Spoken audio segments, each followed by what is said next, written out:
여러분, 누군가 여러분에게 오늘날의 교회와 같은 이 교회가 언제 처음으로 생겼습니까? 그 처음 생긴 교회 이름이 뭡니까? 라고 물어본다면은 여러분은 뭐라고 대답하시겠습니까?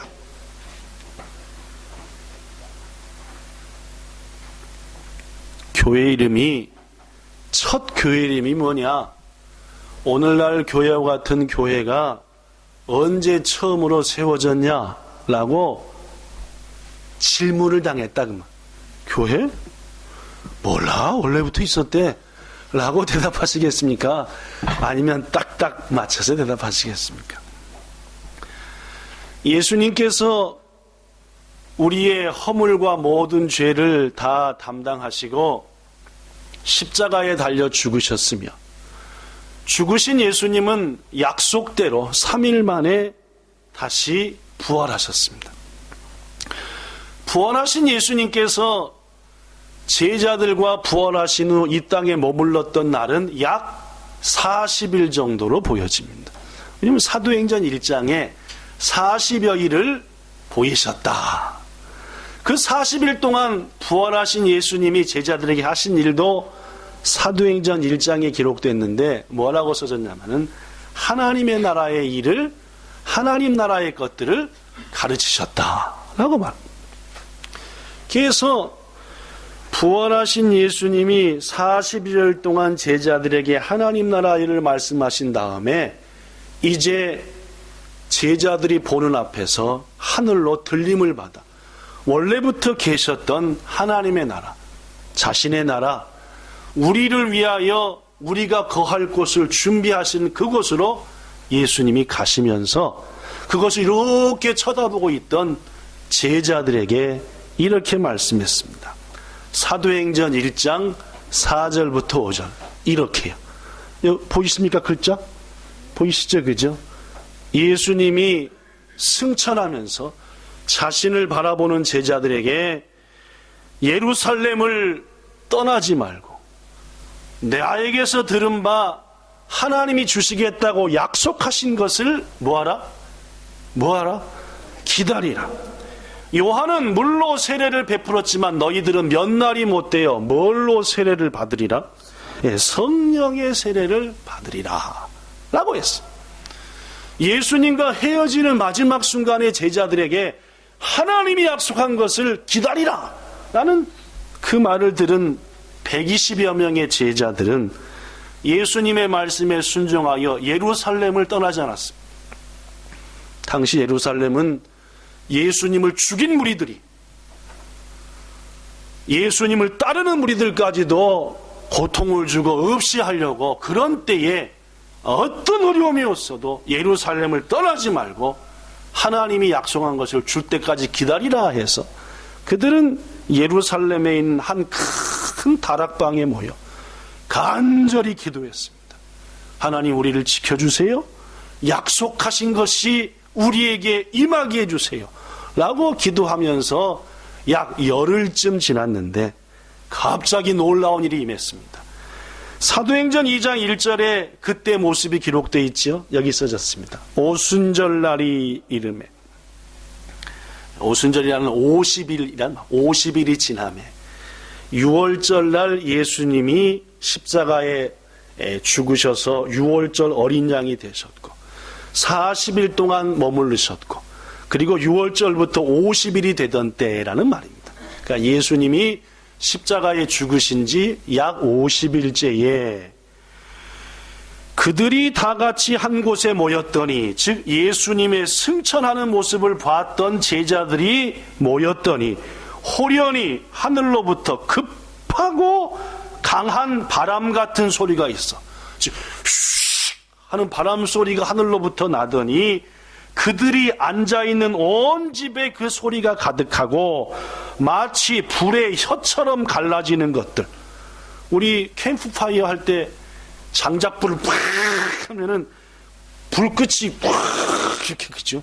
그래서 불의 혀, 불 맨 끝이 막 휘어지는 것처럼 그들에게 보여 각 사람 위에 그 불의 혀 같은 것이 하나씩 임하더니 그들이 다 성령의 충만함을 받고 성령의 말하게 하심을 따라 방언을 말했다라고 성경.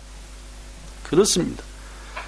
약속하신 것을 기다리라 하신 말씀에 순종해서 예루살렘에 모여 기도하던 120명의 제자들이 약속하신 것을 받았는데 그게 바로 뭐냐면은 성령이었다 그 말입니다. 오늘 여러분들에게 그 성령이 충만하기를 축원합니다. 그 성령을 받은 사람들이 모여가지고 그래 이제는 더 이상 두려워하지 말고 우리의 모임을 통해 하나님 앞에 예배하고 예수님의 가르침을 배우고 기억하며 그 배움을 바탕으로 많은 사람에게 예수님의 가르침을 전하여 저들로 구원을 얻게 하자 하면서 모여 예배하고 흩어져서 예수님 전하고 모여서 다시 어려운 사람 돕고 하는 최초의 교회가 세워졌다는 말입니다. 그 교회 이름이 무슨 교회게요? 이름이 있는데 예루살렘 교회입니다. 사도행전 곳곳에 예루살렘 교회다라고 말합니다. 전 여러분에게 물었습니다. 교회가 언제 처음 세워졌냐? 처음 세워진 교회 이름이 뭐냐? 처음 세워진 교회 이름이 뭐라고요? 예루살렘 교회입니다. 언제 세워졌다고요? 오순절 날 성령 충만함을 입은 그때의 교회가 세워졌다. 지금으로부터 약 2000년 전입니다. 이렇듯 첫 교회 예루살렘 교회가 세워진 이후로 세계 곳곳에 더 많은 교회들이 세워졌습니다. 예루살렘 교회에서 열심히 하나님께 예배하고 말씀을 배우고 찬양하며 성도들을 섬기며 가난하고 어려운 자들을 섬기던 교인들에게 핍박이 왔습니다. 막 많은 사람들이 예수 믿는 자를 죽이려고 합니다. 그러니까 핍박을 받았던 이들이 흩어졌죠. 흩어져서 가장 많이 모이게 된 곳이 따라하십시오. 안디옥. 그래서 안디옥에 또 뭐가 세워졌습니까? 그래서 최초로 세워진 교회 예루살렘 교회 다음으로 두 번째 세워진 교회가 뭔 교회입니까? 안디옥 교회입니다. 그 안디옥 교회가 한 일은 선교사 바울을 발굴해서 선교사로 파송하여 세계 곳곳에 말씀을 전하게 한 게 안디옥 교회입니다. 그 외에도 여러 교회가 세워졌는데 예를 들면은 고린도에 세워진 무슨 교회? 갈라디아라는 지방에 세워진 무슨 교회? 에베소라고 하는 시에 세워진 교회가 무슨 교회? 빌립보라는 시에 세워진 교회가? 데살로니가라는 마을에 세워진 교회는? 빌라델비아라는 지역에 세워진 교회는? 로마에 세워진 교회는? 이렇게 교회가 곳곳에 생겨났다고 말입니다. 그리고 사도 바울이 빌립보에 있는 성도들한테 쓴 편지 글이 무슨 서요? 빌립보서입니다. 그렇죠? 사도 바울이 데살로니가 지역에 있는 교회와 성도들에게 쓴 편지가 무슨? 전서와 후서입니다. 그죠? 사도 바울이 에베소 지역에 있는 성도한테 쓴 편지가 에베소서입니다. 뭔 말씀인지 아시겠죠? 그죠? 그러면 고린도서는 뭡니까? 고린도 교회에 쓴 편지입니다. 고린도 교회 성도들아, 너에게 이런 일이 있다고 하니 말이 되냐? 어찌 서로 다투며 분쟁하느냐? 주님이 나뉘었느냐? 이 쓴 편지가 고린도서. 그러니까 신약 성경에 보면은 이런 서 저런 서가 있는데 그 서 중에서 많은 부분은 교회에 쓴 편지였다라는, 즉 교회가 이렇게 해야 된다 해서 최초에 세워진 예루살렘 교회, 두 번째로 세워진 안디옥 교회, 그 외에도 여러 교회들이 곳곳에 세워지게 되었습니다. 이러한 각각의 교회들은 하나님께 찬송을 드리고 예배했으며 예수님의 말씀을 배우고 가르쳤으며 복음을 전파하고 선교사를 파송했으며 가난하고 어려운 사람들을 돕고 섬기는 등 아름다운 교회로 서서히 성장되어 이제 유럽 각지로 이쪽 저쪽에 수많은 교회들이 생겨났습니다. 그런데 여러분, 초창기에는 교회가 이렇게 아름답고 주님 보시기에 귀하고 성장했는데 교회가 세워진 지 500년, 700년, 1000년쯤 되니까 서서히 교회가 본래의 모습을 잊어버리기 시작했습니다. 뭔 말씀인지 아시겠죠? 교회가 세워진 지 1000년이 넘으니까 교회가 교회답지 못하게 되더라, 그 말입니다. 이른바 교회가 타락한 겁니다. 아시겠죠? 교회도 타락할 수 있습니다. 그죠? 물론 역사가 증명합니다. 처음에는 그렇게 하나님 중심으로 주님이 가르쳐 주신 말씀 중심으로 세워져 나가고 그 일을 감당했던 교회가 서서히 세상과 타협하고 불의해집니다. 어두운 세상을 밝히고 죄로 죽어가는 사람들을 구해야 하는 교회가 도리어 세상을 깜깜하게 만들고 칠흑같이 어둡게 하고 사람을 죽이는 데 앞장서는 많은 교회인데 교회 같지 않은 교회가 돼버리고 말았다. 교회가 세워진 지 1000년 이상 지나니까 말이에요. 마침내 하나님께서는 이름만 교회지 더 이상 교회답지 않은 교회를 개혁해야 되겠다. 교회를 개혁하자. 세상 사람들이 볼 때는 종교를 개혁하자 해서 예루살렘 교회가 세워진 지 1500년쯤이 지난 1517년 10월 31일 1517년이니까 지금부터 몇 년 전입니까? 딱 500년 전입니다. 그죠? 지금부터 딱 500년 전인 10월의 마지막 날 교회 개혁을 단행하셨습니다. 그 교회 개혁을 위해 가장 먼저 하나님이 쓰신 사람이 여러분이 잘 아는 마르틴 루터라는 사람입니다. 마르틴 루터입니다. 지금부터 500년 전인 1517년 10월 31일 마르틴 루터는 95개의 논제를 그가 강의했던 비덴베르크 대학의 문에다가 딱 붙였습니다. 95개, 95개의 조항입니다. 성경 어디에? 면죄부를 들면은 구원받는다는 말이 어디 있습니까? 라는 등 당시에 교회들이 잘못 가르치는 것들, 교회들이 타락하여 하나님 말씀으로부터 벗어난 것들을 조목조목 적어서 지금의 교회의 지도자들이여 저와 함께 한번 얘기 좀 해봅시다. 지금 교회가 가르치는 것들이 성경 말씀과 합합니까? 틀린 겁니까?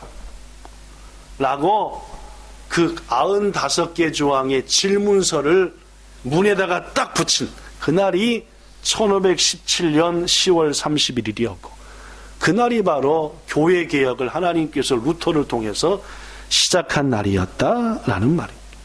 사랑하는 성도 여러분, 저는 오늘 종교개혁 500주년을 맞이해서 여러분들에게 그 개혁자들이 무엇을 가장 중시했는가를 소개하면서 오늘날 교회 역시 500년 전의 교회보다 더 타락하고 더 변질되고 말았는데 먼저 우리 교회를 또 우리 자신들을 개혁시켜야 되겠다라는 그러한 말씀으로 말씀을 전하고자 합니다.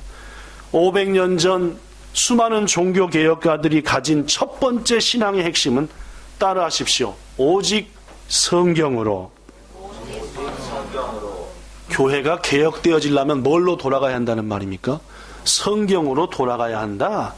개혁의 시작은 우리의 모든 삶의 표준이 성경으로 돌아가야 됩니다.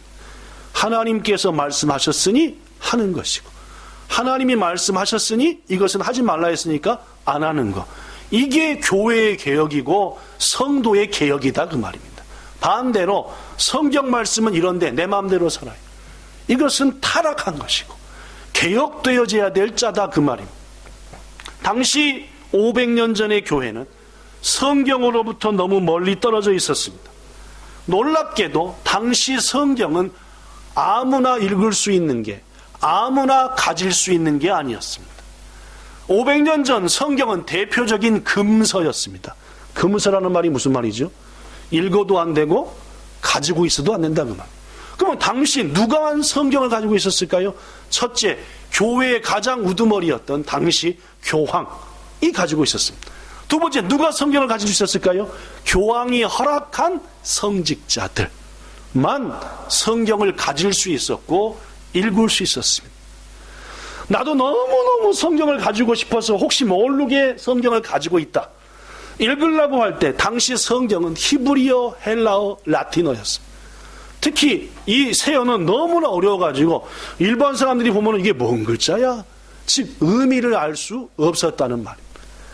첫째는 500년 전의 교회는 성경을 금서로 지정하여 가지지도 못하게 하고 읽지도 못하게 하고, 더구나 교회의 성경, 이 신앙의 핵심인 성경을 어려운 말로만 기록돼서 일반 사람들은 성경을 볼 수도 읽을 수도 없게 만들어버렸다는 말입니다. 그렇다면 왜 당시 교회는 성도들에게 성경을 가지지도 보지도 못하게 했을까요? 여러 가지 이유가 있지만 가장 큰 이유는 성경을 보면은 진실이 드러나기 때문이었습니다. 무슨 말이냐?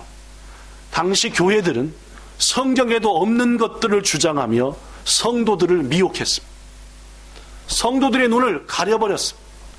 성도들 자체가 성경을 알지 못하니까 교회에서 말하는 것이 전부 다 성경 말씀을 바탕으로 된 것이라고 그저 생각했습니다. 그러므로 루터가 아까 얘기한 비텐베르크 대학에 붙인 95개의 조항의 대부분을 보면은 왜 성경에도 없는 것을 마음대로 오늘날 교회가 성도들에게 가르치고 하라고 하느냐라는 내용이 대부분이었다라는 말. 특히 종교개혁자의 불을 지폈던 루터가 가장 주목했던 것 중에 하나는 당시 교회가 팔아먹었던 면죄부였습니다. 여러분도 잘 들었다시피 면죄부가 뭔지 알 겁니다. 이 면죄부가 교회로부터 처음 발행된 것은 약 지금으로부터 900년 전인 1100년경이었습니다.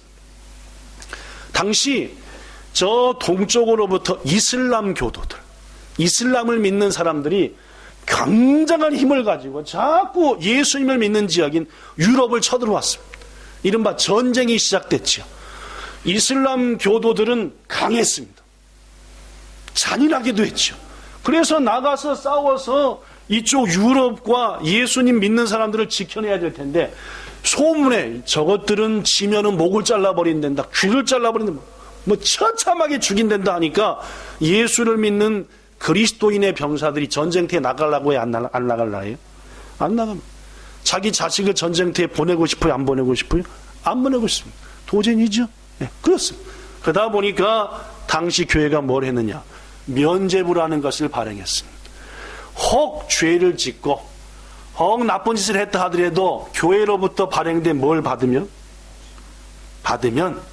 그것은 그 사람에게 뭘 책임져 준다? 영원한 천국과 생명을 책임져 준다 하다 보니까 당시 범죄했던 사람들, 이런저런 일로 마음이 크던 사람들이, 그래, 하나님의 나라를 위해서 싸우고 면죄부를 가슴에 품고 천국을 가자, 이런 마음이 생겨가지고 전쟁터에 나가서 싸워야 돼. 즉 십자군들에게, 군인들에게 면죄부를 발행하여 1096년 이제 지급했습니다.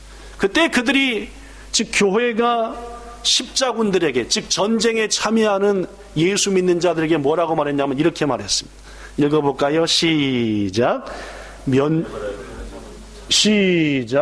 면죄부를 가진 사람은 죽어도 지옥으로 가지 않고 또한 연옥에 머물러 있을 필요도 없으며 곧장, 당시 중세 교회로부터 이 면죄부를 받은 군인들은 면죄부를 가슴에 품고 전쟁터에 용감히 나갔습니다. 속은 거죠. 교회가 누굴 속였습니까? 성도들을 속인 겁니다. 그런 일이 있은 후 약 400년이 지난 1500년대 초, 교회가 자꾸 성경에서 벗어나 거짓말을 하고 하나님의 뜻을 가리고 인간들의 욕망을 나타내니까 당연히 교회에는 성령이 임하지 않죠. 교회가 성령이 없는 순간 능력은 떨어지는 겁니다. 권위는 하나님께서 세워져야 되는 거지. 교회의 권위는 하나님이 안 세워지면 그 교회는 더 이상 교회가 아닙니다. 여러분이 아시다시피 솔로몬이 세운 성전, 그죠? 하나님께서 그곳에 함께 하시니까 그곳은 응답의 성전이었고 기적의 성전이었죠. 그러나 하나님이 워낙 악을 행하는 솔로몬이 지은 성전을 떠나버리니까 더 이상 그곳은 성전도 아니었고 어떤 권위도 없었습니다. 중세교회도 마찬가지였습니다. 성경을 버리고 하나님을 버리고 인간 중심의 교회가 되니까 하나님은 떠나버렸고 더 이상 교회는 어떤 권위도 어떤 힘도 없었습니다. 이쯤 되면 교회가 어떻게 해야 됩니까? 회개해야지. 개혁해야 됩니다. 아, 우리가 하나님으로부터 떠났구나. 본향교회가 아무런 능력이 없고 변화가 없고 하면은 인간적인 방법을 동원하지 말고 뭘 해야 돼요? 회개하고 하나님의 은혜를 구해야 됩니다. 그게 맞는 거예요. 그런데 중세교회는 뭘 했습니까? 점점 쓰러져가는, 약해져가는 교회의 권위를 세우기 위해서 이제까지 인류 역사상 한 번도 없었던 최고의 큰, 엄청나게 크고 넓은 멋진 뭘 짓자? 교회를 짓자. 오늘날의 한국의 일부 교회와 비슷하죠. 그죠? 교회가 하나님 앞에 회개하고 기도하고 말씀으로 돌아가야 되는데 교회를 크게 지면은 우리 교회 사람들이 몰려들 것이다 라고 하는 말도 안 되는 착각이지. 그래서 그러한 큰 교회를 짓기로 했더니 설계를 뽑아보고 하니까 짓는 데만 몇 년이 걸린대요? 100년이 걸린대. 더구나 교회가 권위가 떨어지고 성도들이 교회를 떠나니까 교회는 재정적으로도 무척 약했습니다. 이야, 교회를 크게 져야지 교회의 권위를 높이고 그래야만이 이 세상에 낮아진 이 교회를 다시 높일 텐데 하는 말도 안 되는 생각을 가진 사람들이 이 교회를 어떻게 짓까 하다 싹 생각한 게 뭘 생각했어요? 면죄부를 생각했습니다. 그때부터 몇 년 전에 발행했던 약 400년 전에 누구한테 발행했다 했죠? 십자군한테 했던 면죄부를 생각해. 이제는 이 면죄부를 뭐 해먹자? 팔아먹자. 해서 교회가 면죄부라는 걸 만들어가지고 팔았습니다. 뭐라고 팔았냐 하면은 면죄부를 산 당신의 돈이 헌금함에 떨어지는 순간 연옥에 있는 당신의 부모님은 그 연옥에서 천국으로 펄쩍 뛰어오를 것입니다. 부모가 죽었는데 하나님을 천창케 믿고 죽었어요. 그렇지 않아도 내 마음이 안타까운데 교회에서 말하기를 당신의 부모는 지금 지옥 간 게 아니라 어디 있다? 연옥이라고 하는 지옥도 아니고 천국도 아닌 중간 단계에 있다. 너가 만약 부모를 위해서 면죄부를 대신 사주는 순간 연옥에서 떠들고 있던 너의 부모가 어디로 올라간다? 천국 간다 라고 하는 거짓말입니다. 아시겠습니까? 말도 안 되는 얘기를 당시 교회가 지어내서 교회로부터 뭘 팔아먹기 시작했다고요? 면죄부를 팔았어. 이유는 뭘 지으려고? 교회를 지어서 어떻게 하려고요? 교회에 떨어져간 권위를 세워보겠다. 발상이 좋습니까? 말도 안 되는 것 같습니까? 말도 안 되는데 당시 중세교회 성도들은 교회가 그렇다니까 어떻게 한 겁니까? 믿은 겁니다. 종교개혁자 루터가 그는 성경을 연구하는 사람으로서 아무리 성경 말씀을 봐도 그러한 말씀이 없는 거예요. 연옥이라는 도, 면죄부라는 도, 면죄부를 사면은 부모도 천국 보낸다는 도. 바로 루터는 95개 조항 중에 이런 것이 있습니다. 제21조 교황의 이름으로 된 면죄부를 사면 죄의 형벌을 면제받게 된다고 구원에 이를 수 있다고 가르치는 것은 잘못된 게 아닙니까? 하는 게 95개 중에서 21번째 조항이었습니다. 자, 27번째 조항에는 이렇게 얘기했습니다. 면죄부를 산 돈이 돈 괴짝에 딸랑 소리내며 떨어질 때에 연옥에 있던 영혼이 연옥 바깥으로 튀어나온다는 것은 허황된 거짓말이 아닙니까? 이어서 86조에 보면 이런 말이 있습니다. 즉 95개 문 중에서 86번째 문 보면 엄청난 부류를 소유한 교황은 면죄부를 팔아 가난한 크리스찬의 돈으로 베드로 대성당을 건축할 것이 아니라 자신이 가진 돈으로 하면 되는 거 아닙니까? 라고 얘기해요. 95조 마지막 조항에 보면 이렇게 했습니다. 크리스천은 많은 고난을 거쳐 천국에 가는 것이지 면죄부를 샀다고 천국 가는 것은 아니지 않습니까? 라고 말했다. 그렇습니다. 루터 주장은 성경 말씀을 바탕으로 해서 어찌 성경에도 없는 구원관을, 성경에도 없는 진리를 가르치느냐고. 그건 더 이상 진리도 아니고 거짓이다. 이것에 대해서 이렇게 가르치는 교회요, 종교 지도자들이요, 한번 얘기해 봅시다 하랬던 것이 1517년 10월 31일에 목숨을 걸고 당시 교회를 향해서 하나님의 말씀으로 번쩍 섰던, 우뚝 섰던 아름다운 믿음의 선배의 모습이라는 말. 사랑하는 성도 여러분, 중세교회는 이렇듯 성도들을 속였으며 하나님의 말씀을 왜곡시켰습니다. 그 일이 가능했던 것은 중세 성도들은 성경을 볼 수 없었기 때문에, 이제 하나님께서는 종교개혁자들의 목숨, 수많은 죽음을 통해서 우리에게 성경을 주셨습니다. 지금 여러분과 저 앞에 성경이 있지 않습니까? 더구나 우리말로 기록된, 더구나 눈이 나쁜 분들한테는 잘 보라고 글자 하나가 이만씩하게 기록된, 여러분 제도 성경이 10권은 됩니다. 책. 요새는 성경이 많아서 문제입니다. 하나님께서 목숨 걸고 교회로부터 성경을 빼앗아 마땅히 성경 말씀대로 살아야 될 우리한테 주셨는데, 우리는 성경 비고자 하면 머리 맑아진다고 비계로만 살고, 생각이 맑아진다고 가슴에 얹어놓기만 하고, 지난주 무슨 설교를 했는지도 생각도 안 나고, 주보는 열심히 받아가는데 받아가기만 하고 쌓아놓자니 버리기도 미안하고 말씀이 써졌으니 안 버리기도, 이걸 어찌할까 고민. 이러면 되겠냐 그 말. 되게 웃는 분이 몇 분 계시는 거 보니까 정말로 그러시나 보네, 그죠? 기증하신 여러분, 우리의 믿음의 선배들, 특히 종교개혁자들이 첫 번째 얘기했던 신앙의 핵심은 오직 성경이었습니다. 교회가 교회답지 못한 것은 성경을 모르기 때문이다. 저는 여러분과 제가 이 시대에 하나님이 쓰시는 또 다른 개혁자로 세워지기를 원합니다. 그러기 위해서 하나님의 말씀 사모하고 회복하기를 바랍니다. 있기를 소망하고, 베레아 교회 성도들처럼 이 말씀이 그러한가 따져보고 말입니다. 제가 얘기했잖아요.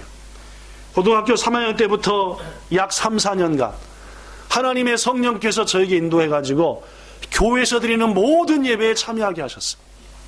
한참 공부해야 될 고3부터 대학교 1학년, 2학년, 군대 가기 전까지 교회에서 드리는 모든 예배는 다 참석했어요. 매일 새벽 예배 7번, 주일 1부 예배, 어린 예배, 중고등부 예배, 주일 2부 예배, 찬양 예배, 그리고 금요 예배, 수요 예배, 토요 중고등부 예배, 청년 예배, 모든 예배를 다 참석했어요. 왜 그랬다 그랬죠, 제가? 왜 그랬냐면요, 그 시간에 하나님께서 목사님을 통해 주실 말씀을 나만 못 듣는 게 속상하더라고요. 그 시간에 학생들이 앉아, 혹은 청년들이 앉아, 권사님이 앉아 그 말씀을 듣는데 내가 그 자리에 없다는 것은 용납이 안 돼요. 하나님이 주신 말씀을 내가 드려야지. 나한테 주시는 말씀. 이런 마음이 약 3, 4년간 꽉 차는 겁니다. 그래서 군대 갈 때까지 그 몇 년간 한 번도 예배 빠지지 않고 모든 예배를 다 드렸어요. 의무로 드린 게 아닙니다. 뭘 듣고 싶었어요? 그 시간 주시는 말씀을 듣고 싶어요. 그때 제가 썼던 성경이 몇 권이 있습니다. 성경마다 까맣게 써졌습니다. 목사님이 하는 말씀을 다 썼습니다. 이렇게, 지금 이 말을 하는구나, 이 말을 하는구나, 이 말을 하는. 은혜죠, 그죠? 은혜라고 생각합니다. 귀한 일이죠. 사랑하는 성도 여러분, 지금은 말씀은 엄청나게 많습니다. 인터넷만 키면 말씀이 나오고 별로 말씀이 판을 치고 있지만, 문제는 그 말씀을 사모하며 사는 성도들이 극히 적다는 겁니다. 우리 500년 전에 종교개혁자들이 그랬던 것처럼 성경으로 돌아가야 됩니다. 그리고 말씀대로 살아야 됩니다. 그래야 내가 바뀝니다. 내가 바뀌어야 교회가 바뀝니다. 교회가 바뀌어야 세상이 바뀝니다. 중세 암흑의 시대를 교회가 주도했고, 그 암흑의 시대를 밝은 시대로 확 바꿔버린 게 개혁이었습니다. 성경의 개혁이었고 교회의 개혁이었다. 이 놀라운 개혁의 역사가 성경 중심의 신앙을 하는 우리 본향교회 성도들을 통해 이 땅에 지금 일어나게 되기를 예수님 이름으로 축복합니다. 루터가 했던 종교개혁의 두 번째 핵심은 종교개혁가들의 오직 은혜였습니다. 루터가 95개 조항을 통해 주장한 또 다른 중요한 문제는 구원에 대한 것이었습니다. 아무리 봐도 구원은 면죄부를 산다고 얻어지는 것이 아니라 하나님의 은혜로 얻는 것이었습니다. 루터는 그 사실을 말씀을 통해 분명히 알았습니다. 오늘 본문에 이런 말이 있습니다. 본문 8절부터 9절. 너희가 예수 그리스도의 은혜에 의하여 믿음으로 말미암아 구원을 얻었으니 이 구원은 너희에게서 난 게 아니라 하나님의 뭐이다? 선물이다. 너희의 행위에서 난 것이 아니니 이것은 누구도 자기의 구원에 대해서 뭐하지 못하게 한다? 자랑. 내가 잘나서 구원받은 거 아니라는 말이에요. 오로지 우리의 구원은 하나님의 은혜로 된 것이다 라는 사실을 루터는 철저히 느꼈어요. 그래서 그는 오직 하나님의 은혜로 되는 것이지 어찌 사람의 행위로 면죄부를 산다고 내가 고통을 당한다고 구원을 받습니까? 성경 말씀을 보십시오. 구원은 하나님의 선물이 아닙니까? 이렇게 교회를 향해 외쳤다는 말. 여러분, 우리는 우리의 부모님들을 위해서 기도합니다. 예수 알지 못하는 우리의 가족들, 형제들, 자녀들을 위해서 기도하지요. 하나님 저들에게 구원을 주소서라고 말입니다. 그때 우리 뭐라고 기도합니까? 우리 새벽마다 금요마다 이렇게 기도합니다. 하나님, 믿음을 저에게 선물로 주셨으니 그 우리에게 주신 믿음의 선물을 내 자녀에게도 부모에게도 주세요라고 말합니다. 우리가 믿어 예수님을 따르는 게 아니고 하나님의 은혜로 우리가 예수를 믿게 만드는 것이고 이게 성경이 우리에게 가르쳐주는 구원의 진리다라는 말이에요. 루터가 청년 시절에 경험한 일은 여러분에게 제가 몇 번 얘기했습니다. 원래 루터는 신학을 공부하는 사람이 되기보다는 법을 공부해서 어려운 사람들을 돌보아주는 변호사가 되기를 원했죠. 그런데 하루는 비가 몹시 오는 날 친구와 함께 길을 가다가 야, 이 비를 가지고는 더 안 되겠다 해가지고 큰 나무 밑에 비를 피했습니다. 여러분, 비가 많이 오는 날 큰 나무 밑에 피하면 되니까 안 됩니까? 안 되죠, 그죠? 근데 루터는 그때 몰랐던 거예요, 그죠? 비가 억수로 오는데 갑자기 천둥번개가 꽝꽝꽝꽝꽝 칩니다, 그죠? 이럴 땐 절대 큰 나무 밑에 가면 안 된대. 근데 루터와 그 친구는 큰 나무 밑에 피했습니다. 순간 하늘에서 내려친 벼락이 그 나무를 때렸고 그 나무를 타고 루터 바로 옆에 있던 루터의 친구를 빡 때린 겁니다. 루터의 친구는 그 자리에서 죽었습니다. 루터는 그때부터 자기의 죄로 인해서 벌벌 떨었습니다. 하나님이 내 친구를 죽인 것은 친구에 대해서도 하지만 나에게 경고한 거다. 나 역시 내 속에 있는 이 죄의 문제를 해결하지 않고서는 언제 벼락 맞아 죽을지 모른다 해서 그때부터 루터는 죄에 대해서 자신이 지은 죄에 대해서 얼마나 안타까워하고 괴로워했는지 모릅니다. 결국 그는 자신이 가고자 하는 길을 포기하고 하나님의 말씀을 공부하는 목회자, 즉 당시 신부가 되기를 원했죠. 열심히 공부하면서 어찌하든지 자기 속에 있는 죄의 문제를 해결하려고 몸부림쳤습니다. 이때만 해도 죄의 문제는 면죄부라는 둥, 고행이라는 둥, 선행이라는 둥, 이렇게 해야 죄의 문제가 해결된다고 루터는 알고 있었습니다. 그래서 하루에도 몇 번씩 고해를 담당하는 신부를 찾아갔습니다. 가톨릭에서는 가르치죠. 당시 중세교회는 자신의 죄를 누구한테 고백하면은 신부한테 고백하면 그 신부가 대신 누구한테 알려준다? 하나님께 알려줘서 용서받는다. 지금도 뭐 중세교회의 뜻을 따르는 교회들은 그렇게 신부한테 구합니다. 여러분, 여러분의 죄를 자꾸 저한테 얘기하지 마십시오. 헷갈리니까 저도. 그냥 누구한테 얘기하시면 됩니까? 하나님한테 얘기하지 꼭 나한테 얘기해놓고 목사님이 나를 다 까발겼어. 이렇게 하면 그 여러분이 지은 못된 죄는 저한테는 절대 얘기하지 말고 누구한테만? 하나님한테만 직접 얘기해 주셔. 직접 가서 저한테 목사님 실은 제가 이런 나쁜 짓을 했는데 저를 위해 기도해 주세요. 그렇게 절대 해주면 그냥 알아서 하나님한테 기도하시고 저한테 그냥 좋은 모습 보여주시면 오해하지 말고 드립시다.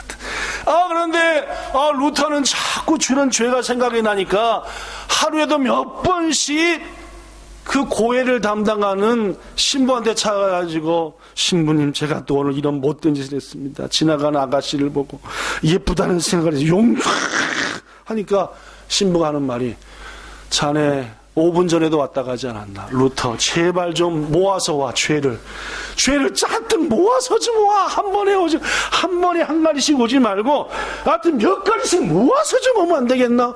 할 정도로 루터는 뭐에 대해서 고민했습니까? 죄에 대해서 고민했어요. 친구가 벼락 맞아 죽은다. 그 후 그는 로마에 있는 스칼라 산타라고 하는 교회에 가게 되죠. 이 로마의 이 교회는 예수님께서 빌라도한테 재판받을 때에 오르셨던 그 가이단, 28개의 가이단이 있다고 합니다. 뭐 사실인지 아닌지 모르겠지만 지금도 있답니다. 이게 진짜로 예수님이 빌라도한테 받았던 그 가이단을 그대로 옮긴 건지 그런 소문이 붙은 건지 모르죠. 그래서 이 스칼라 산타라고 하는 교회의 그 계단에 루터가 갔습니다.